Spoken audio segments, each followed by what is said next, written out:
Good morning. Welcome to today's class. आज हम कुछ बातें करते हैं। पढ़ने से पहले कुछ बातें फ्रेश कर देती हैं।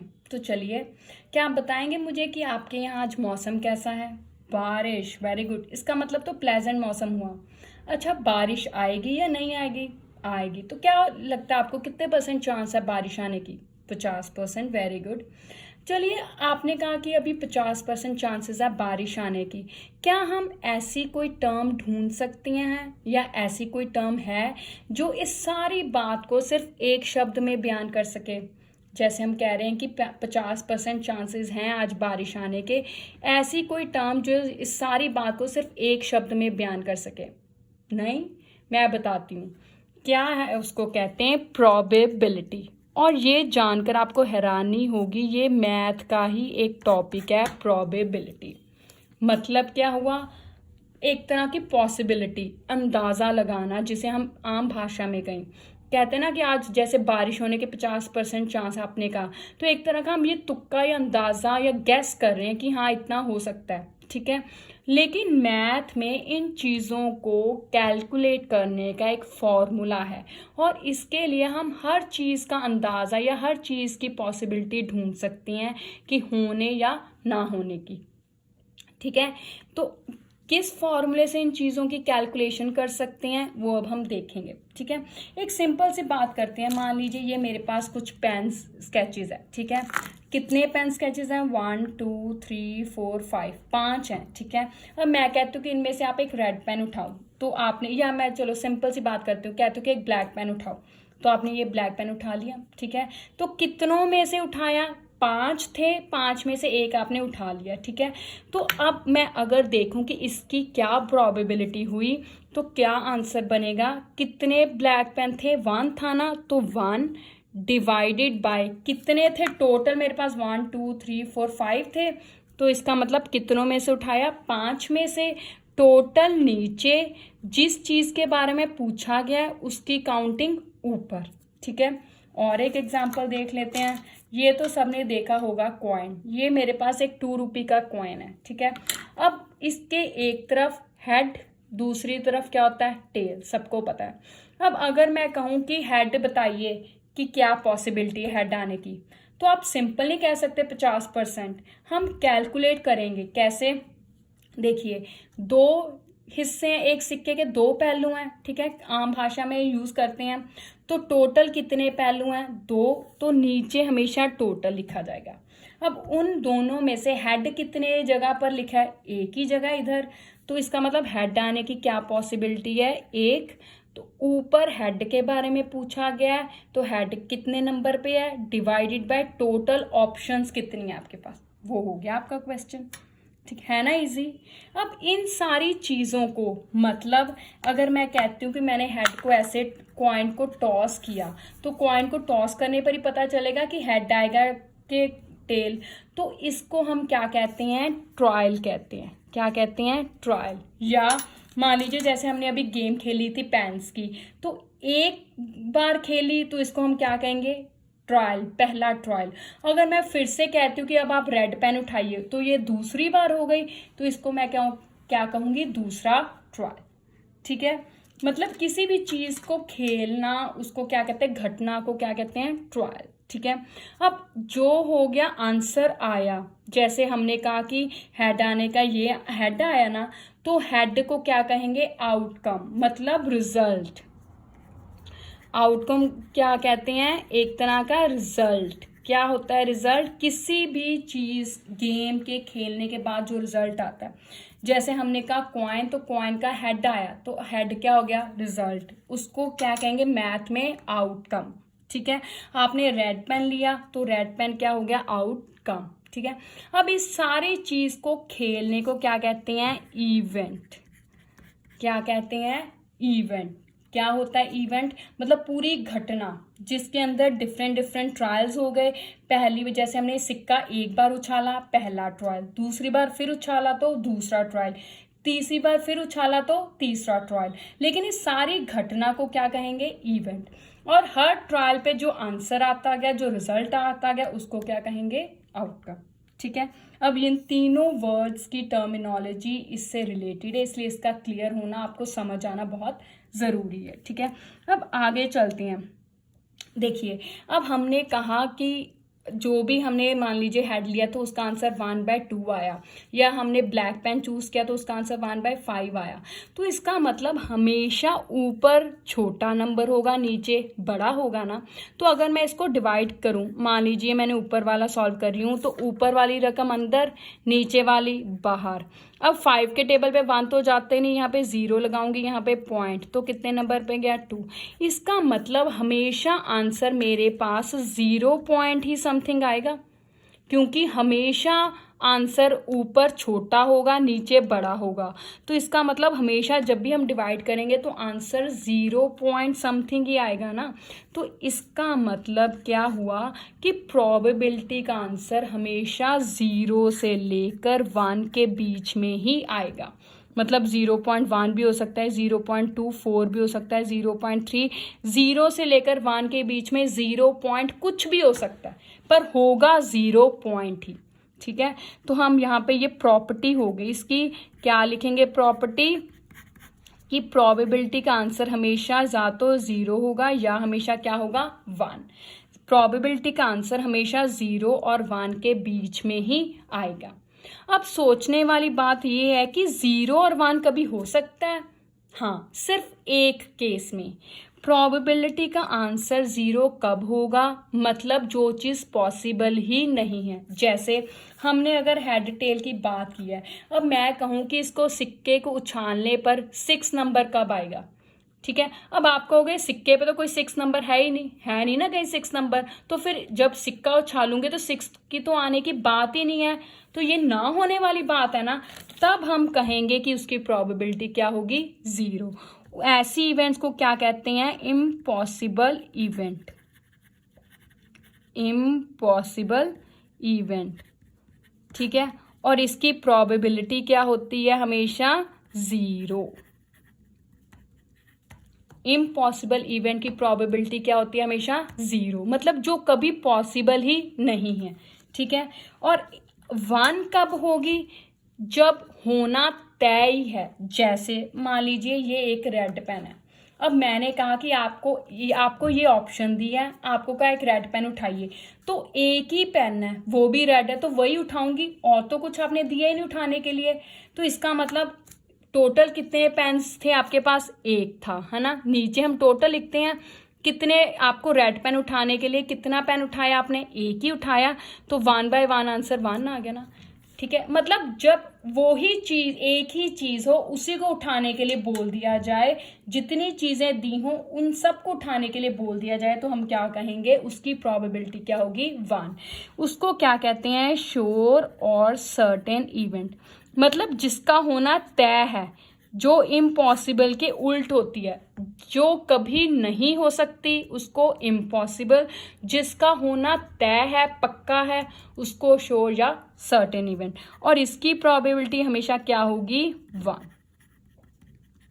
ठीक है, अब इन दो केसेस को छोड़कर हमेशा प्रोबेबिलिटी का आंसर 0 और 1 के बीच में होगा, मतलब 0 पॉइंट कुछ होगा। ठीक है, एक और बात, अब देखिए अगर मैं कहती हूँ कि मान लीजिए मैंने ये पेन्स की बात ही करते हैं। ठीक है, अब मैंने कहा कि आपने पहले कहा कि ब्लैक पेन लिया आपने, तो हमारे पास कितना आंसर आया था? 1/5। ठीक है, अब मैं कहती हूँ कि रेड पेन उठाइए, तो रेड पेन कितने हैं मेरे पास? 2 है ना।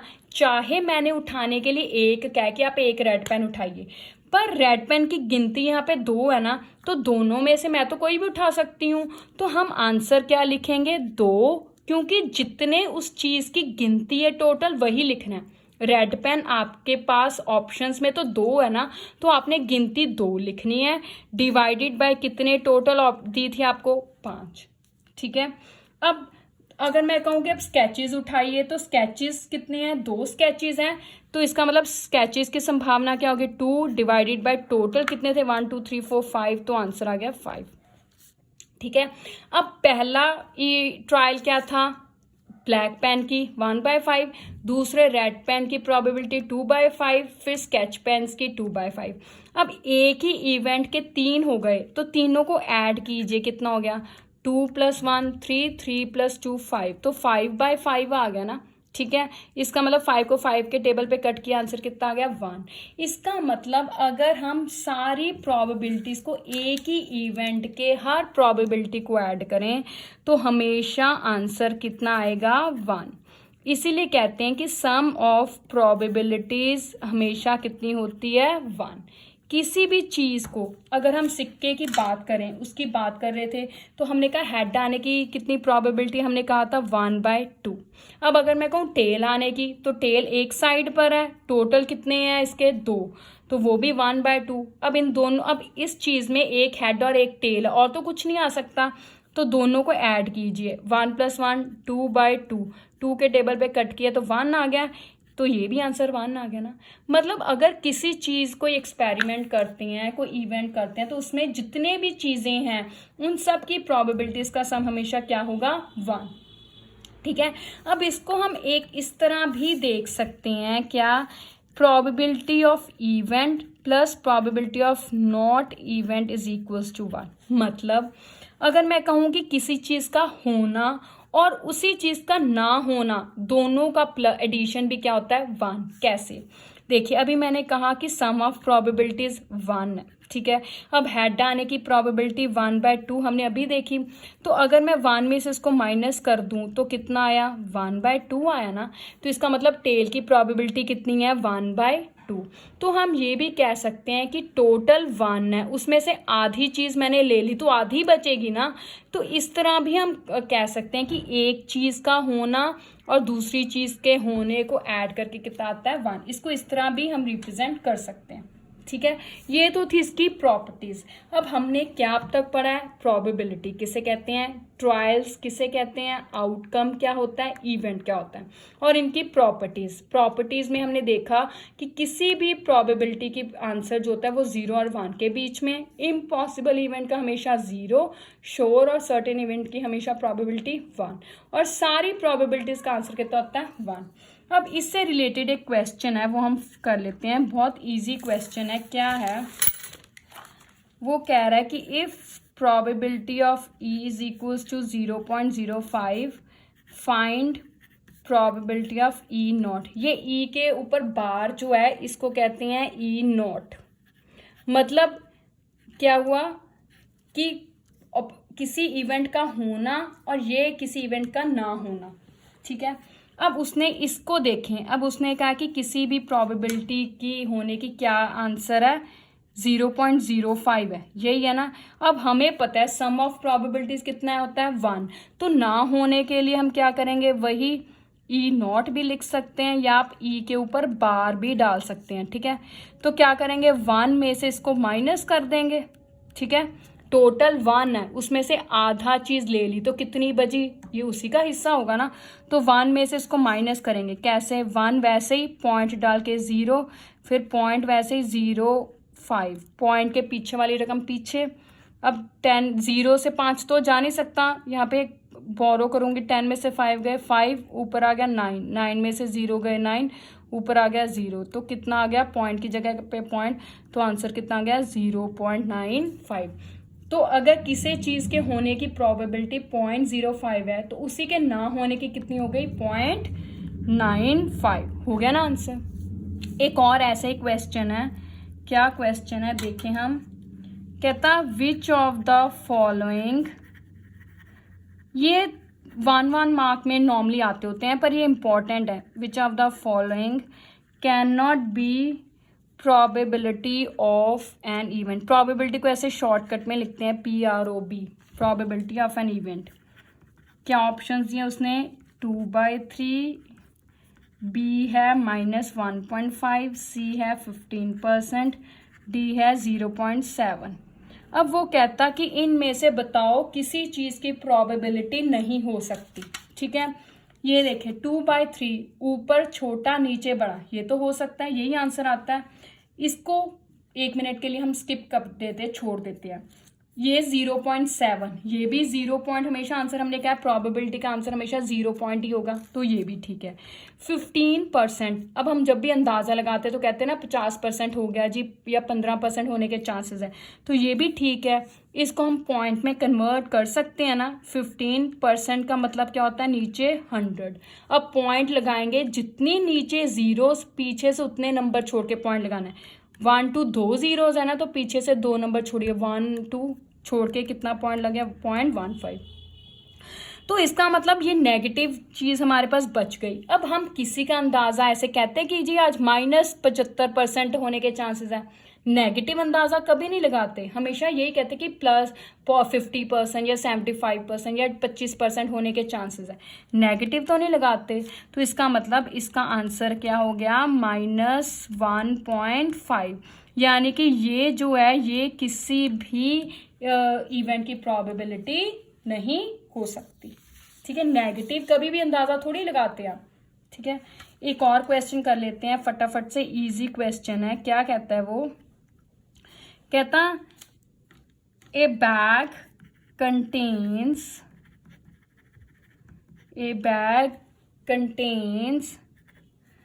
5 red balls, 8 white, 4 green. One ball is drawn at random. Find probability that ball taken out will be first point red, second white, third है नॉट ग्रीन। अब वो क्या कहता है, कहता है एक बैग है जिसमें 5 रेड बॉल्स हैं, 8 वाइट और 4 कितनी है, ग्रीन है। कहता है एक बॉल हमने उस बैग में से निकाल ली, अब बताइए कि वो जो बॉल निकाली है वो रेड होने की क्या प्रोबेबिलिटी है, वाइट की अलग से बताइए, और अगर वो ग्रीन ना हो तो बताइए। ठीक है, तो सबसे पहले हम रेड की देखते हैं क्या है। ठीक है, अब जब भी हमने प्रोबेबिलिटी लिखनी है तो सबसे पहले फॉर्मूला लिखना है, तो हमारा फॉर्मूला क्या बना। ठीक है, अगर हम यहीं पे डिफाइन करें तो फॉर्मूला हमारे पास क्या बनता है, फॉर्मूला बनता है हमारे पास प्रोबेबिलिटी ऑफ रेड बॉल, क्योंकि रेड बॉल की हमने देखनी है, तो क्या बना हमारे पास, फेवरेबल आउटकम्स, जर्नलाइज फॉर्म में ऐसे ही लिखेंगे, favourable outcomes divided by number of total outcomes, यहाँ पे भी नंबर ऑफ फेवरेबल आउटकम्स लिख सकते हैं।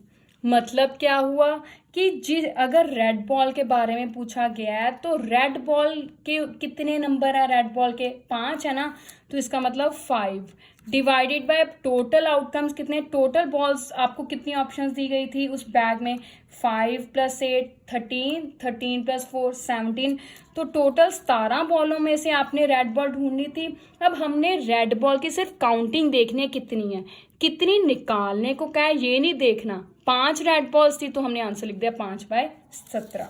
ठीक है, अब ऐसे ही दूसरा हम लिखते हैं, क्या दूसरा पॉइंट है, उसने क्या वाइट बॉल, वाइट के बारे में पूछा। अब देखिए वाइट बॉल कितनी है, आपको ऑप्शन दी गई हैं 8, टोटल बैग में कितनी हमारे पास, वही 17 बनती हैं, तो वाइट बॉल की क्या हो गई हमारे पास, प्रोबेबिलिटी P लिखते हैं। प्रोबेबिलिटी मतलब क्योंकि प्रोबेबिलिटी P से स्टार्ट है तो इसका कोई इटसेल्फ सिंबल नहीं है, मतलब कोई साइन नहीं है, तो कैसे लिखेंगे, P ब्रैकेट वाइट बॉल, ठीक है, is equals to formula number of favourable outcomes divided by number of total outcomes.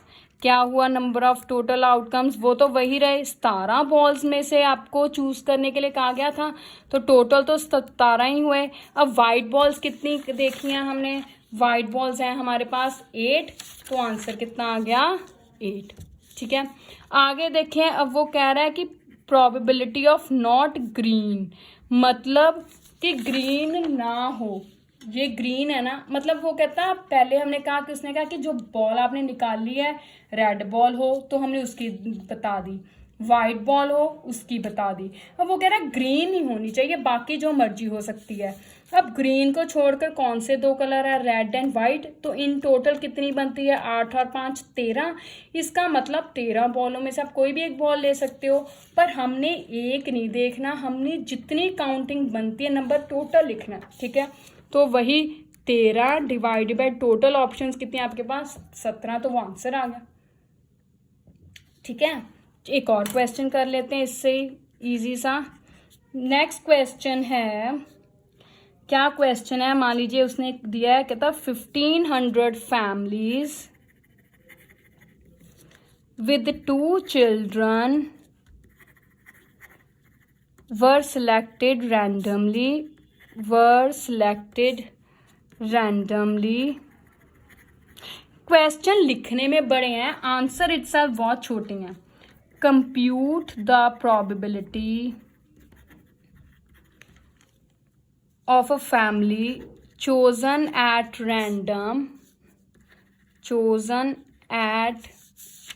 random having 2 girls, फिर है 1 गर्ल और फिर है नो गर्ल। ये है क्वेश्चन, और साथ में एक टेबल दिया है। टेबल क्या दिया हमें, ये उसने बताया है number of girls in family,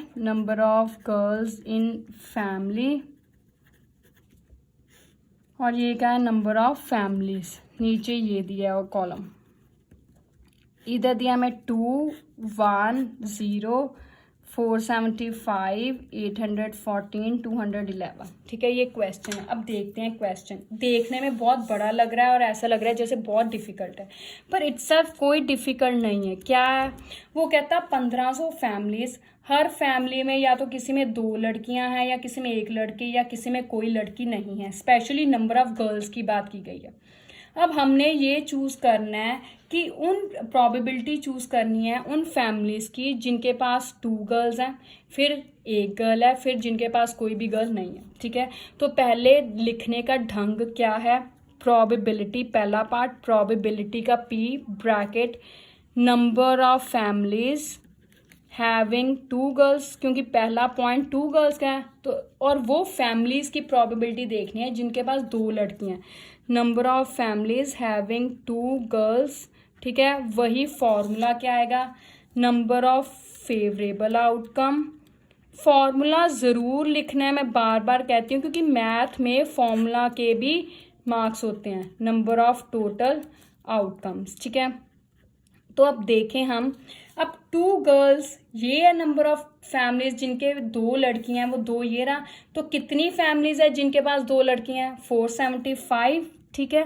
तो जिस चीज़ के बारे में पूछा गया है, 2 गर्ल्स के बारे में पूछा गया है, तो उसका नंबर हमने ऊपर लिखना है।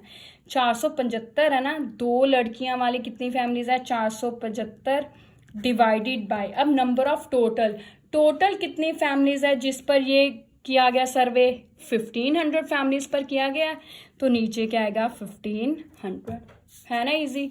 अब आप देखेंगे ऊपर छोटा नीचे बड़ा है ना, तो इसका मतलब अगर हम डिवाइड करेंगे तो इसका आंसर 0 समथिंग आएगा, पर डिवाइड करिए ना करिए कोई फर्क नहीं पड़ता, ये भी आंसर आपका करेक्ट है, ठीक है।